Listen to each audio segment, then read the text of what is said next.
Si è svolta all'interno dell'Archivio Valente del Favero la quinta edizione dell'Encomio Nazionale di Scenografia Antonio Valente, organizzato dall'Accademia del Leone, nella persona di Antonio Mantova, e dedicato ad uno dei più illustri architetti scenografi del cinema italiano, nelle strutture ancora oggi in uso e nella scenografia d'opera in Francia ed in America.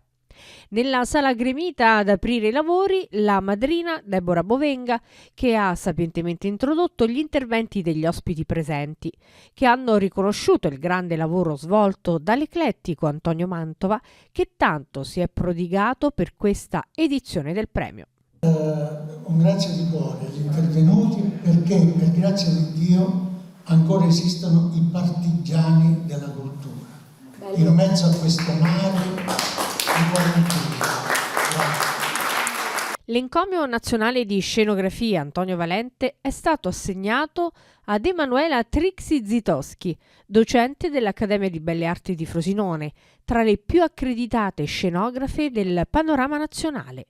A consegnare il riconoscimento Vincenzo Bianchi, artista poliedrico di fama internazionale. Sono molto onorata di questo premio e ho insegnato anche all'Accademia di Firenze, dove ha insegnato anche mio padre.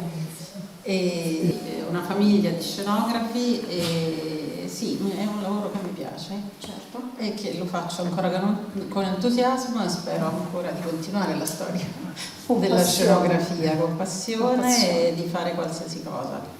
Parto dal presupposto che qualsiasi lavoro lo faccio come se fosse il più grande.